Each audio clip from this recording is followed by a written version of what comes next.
Thank you. Hello.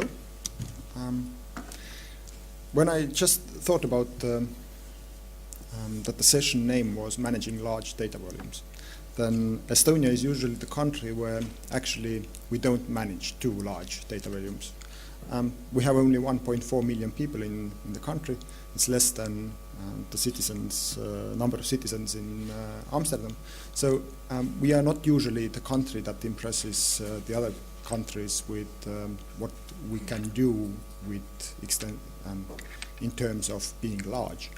But at the same time, we call ourselves a very good test bed, a test country, whatever needs to be done, whatever new technologies emerge, those things are very easily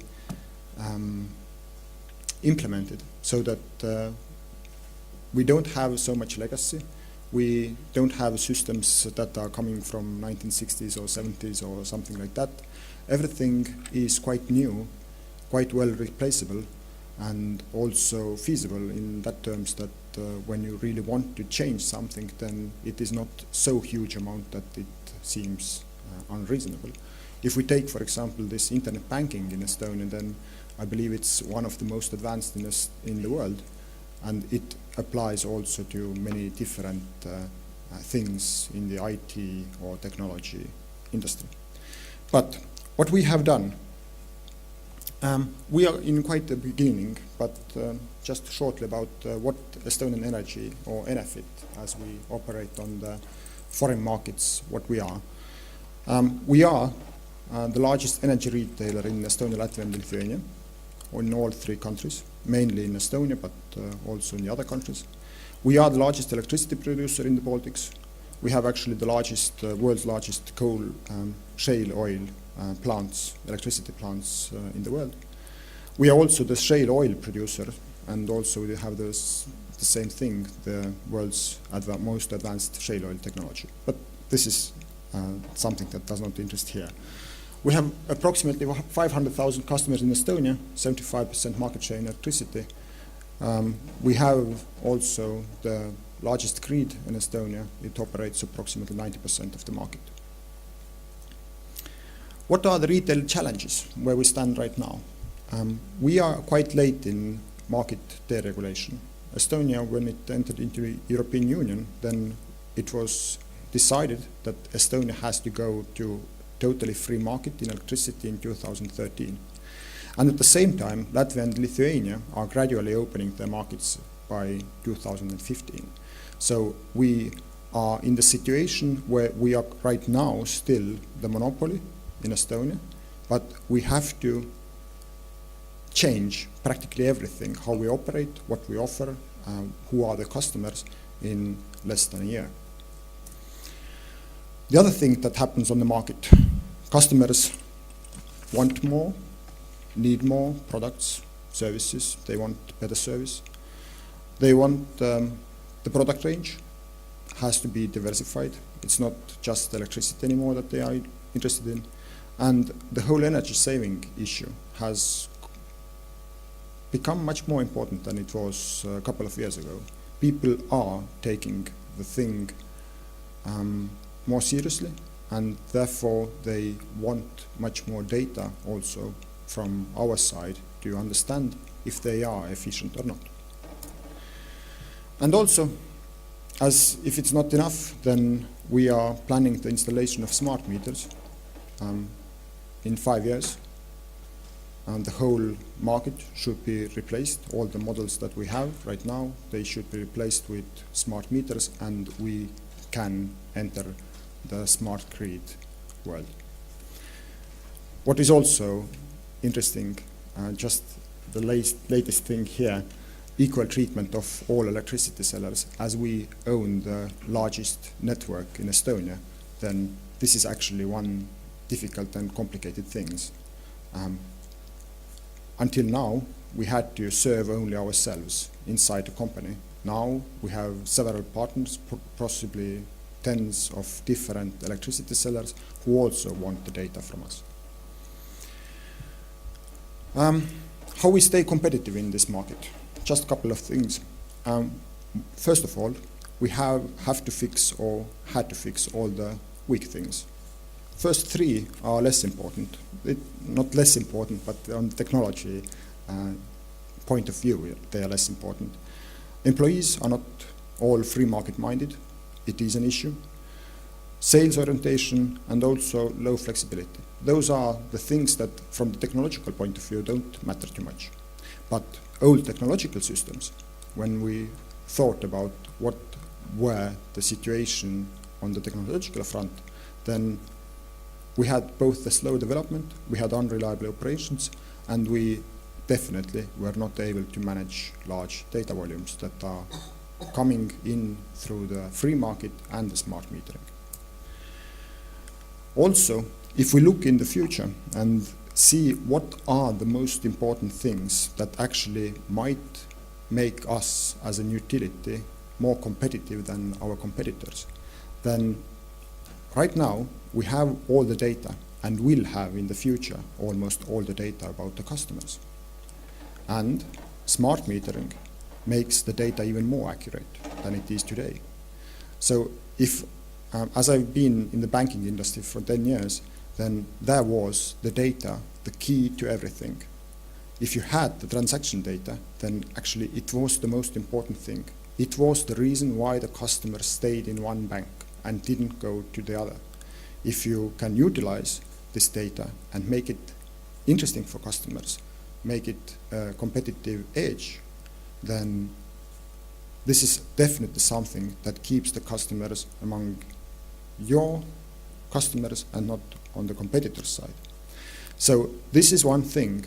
Whatever data we have right now in Estonian Energy, we can say that we are actually not using it. We are not good at that thing yet, but now it's just a question how much you can make it useful for the customer. Also, as being a large company and at the same time not too large, I mean, if I look at the European counterparties, we are large enough to make interesting things on the R&D level, and we are large enough to be able to change the behavior of the clients on the market if necessary. At the same time, we are not too large. We don't have to discuss things through with 10 or 40 million customers. It's only 500,000 customers, and it is a manageable number. So we went to the system change. I'm covering it shortly a little bit also, but what we said, what will be the business requirements if we want to change all our systems so that they are able to manage all those large data volumes. One thing that our IT had to understand, utilities were once per month business. You sent your metering data, you got your bill, you didn't care much about it. It was once per month when people turned to the utility and they didn't care anymore. The customers now are moving towards offering value to the customers every day. This is quite fundamental change that is actually important to understand, so that it is not anymore the situation where only customers are interested in you about a little bit. They are not interested in utilities too much, but still they might turn to utility every day and they have to get a reasonable answer. The other thing, zero visibility of the back-end systems. It means that the customer really does not have to understand that electricity company has some kind of systems in order to serve them. It is very important that the customer sees the front-end systems, I mean self-service and such things, but they really don't have to know anything about what is happening on the back-end side. Third one, much higher uptime and reliability requirements. They are really going up. They are still going up, and in the future they are going even more up. And one key important thing, number of partners is growing significantly. Whatever number of partners we had until today, this is a small thing compared to what is happening when we are having the smart grid and we are having free market at the same time. It is practically normal, really normal, that the data is flowing in every kind of directions, inside our systems, outside to the partners, also inside from the partners. Everything changes all the time. So, large data volumes have to be moved around. Data quality is a must, because if you are moving around wrong data or pointless data, then it is even worse than not moving data around at all. And systems integration is very important. I believe that every utility has plenty of systems already. Now it's just a question that are they using them the right way? It is very easy to go this way, that let's implement another system for handling certain type of data. But actually the data is already there. Now it's just a question how to make it visible for the other systems. So, which changed our business systems? It was a 3-year project, 9 million euros, 300 people involved, and more than 1,000 internal users inside the house. The old systems were legacy systems, 13 years old, self-developed, and we introduced 6 new business systems at the time. We replaced practically everything. We replaced this way how the organization thinks. We replaced practically all the processes, products, operations.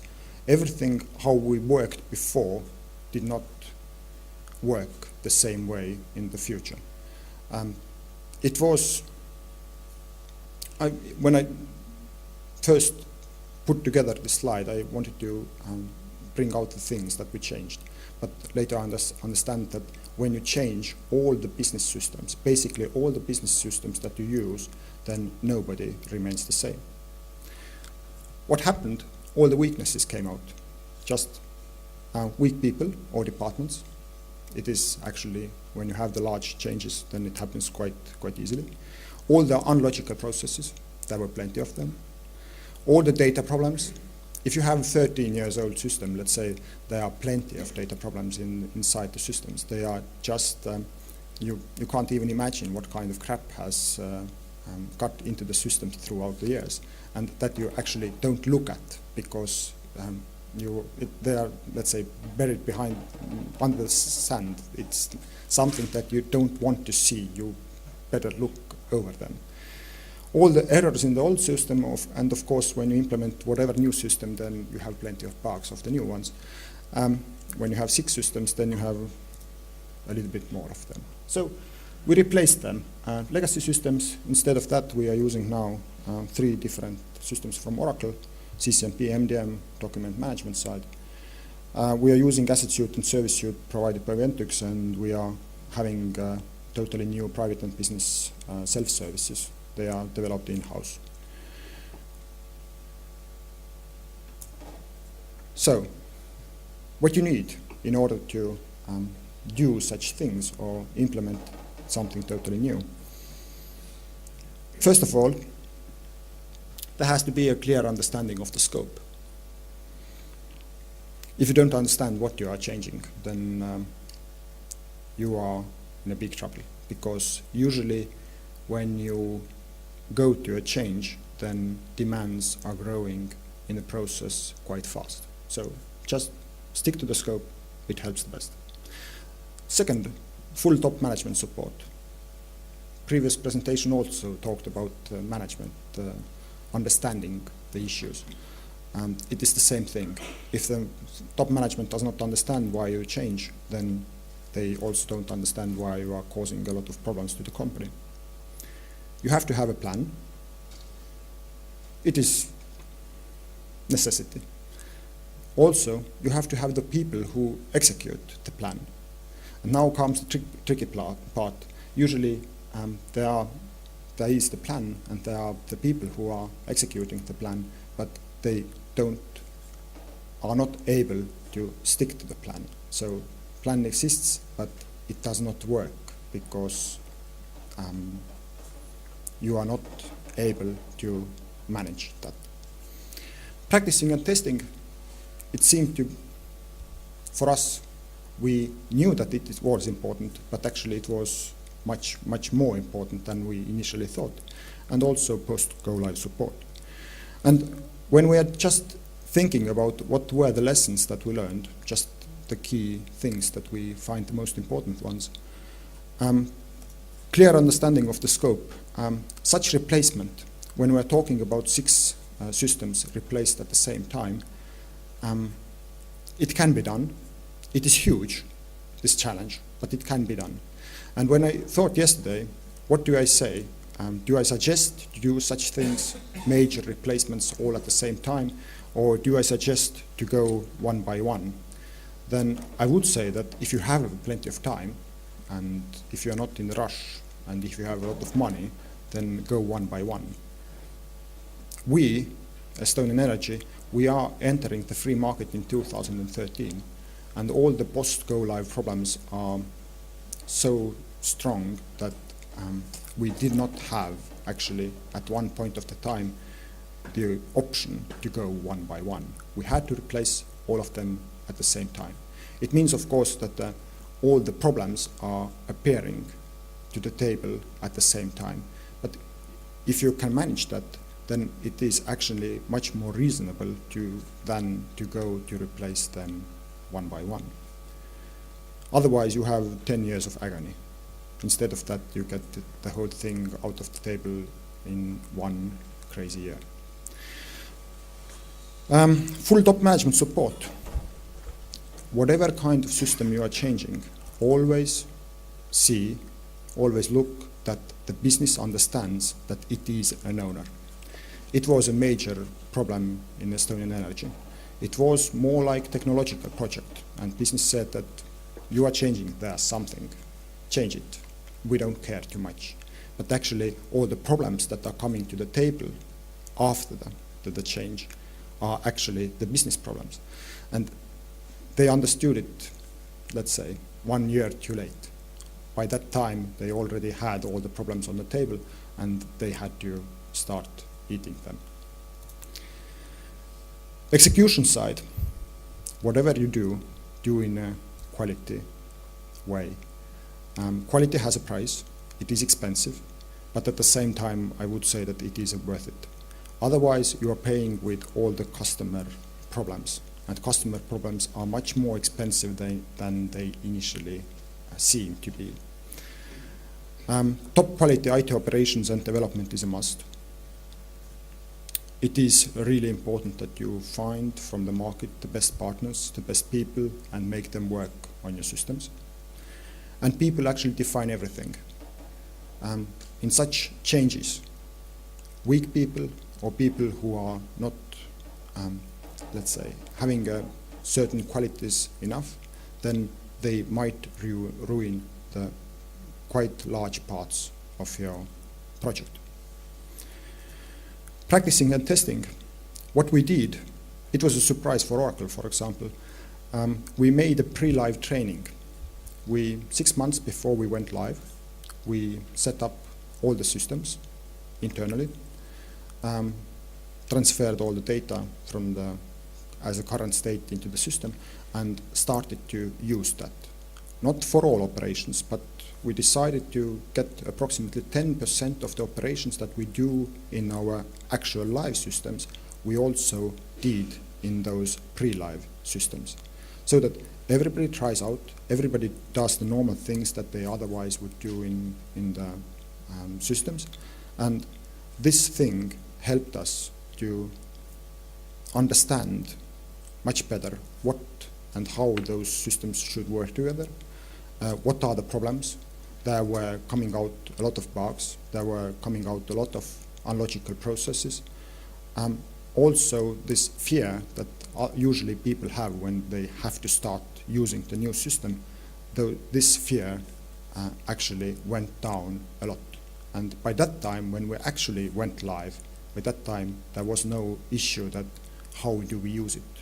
We don't know how to use it, or what happens when I push here the next button. And post-go-live support, whatever you do, actually, all those large data volumes that we are doing, if we are implementing the smart grid, free market, whatever, such things, such changes are always a business crisis. There is even no thinking about being different. So when you have major change, then you have to act as if it were a very large problem already. And be ready for everything.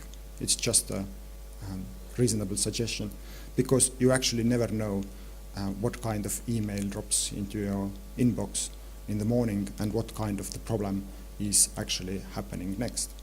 So whoever is now going to implement smart grids or dealing with very large data volumes, then just know that whenever you deal with very large data volumes, then also the problems that those volumes are creating are much larger than they used to be before. It's all from my side. Thank you. Any questions? Any questions from the audience?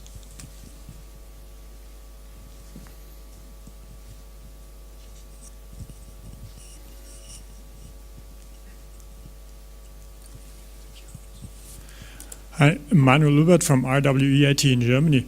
Why is it important for you that the end customer doesn't know that in the backside a billing system is existing? Because under the line, when you have problems with your billing system and the customer gets a wrong bill, he calls you and tells you how does it occur and make your system go working. So why is it important for you that he or she doesn't know? Well, it's not a question that they don't know. Actually, when people are thinking about it a little bit, then of course they understand that we have the billing system and we have the metering data collecting system and everything else. But I would say that it is quite important that all of those problems that are appearing in those systems, they don't reach to the customer. So this is now the question, that you have to build up yourself in that way that even if you have problems, then you actually detect those before they are reaching the customer. This is something that I would say that we failed in Eesti Energia when we changed those things. There were plenty of those problems that were not huge, but approximately 10 or 20,000 customers were affected by something going wrong. And this is where I say that we tried out too many things on the customers, so that they understood that we have actually the billing system and debt system and the data collection systems, and it was a very bad thing, because now they are really angry on us because they had to deal with our problems. And now it's just a question that whenever you do something, build up some kind of layer between yourself, your systems, and the customer that actually catches most of the problems that otherwise would go to the customers.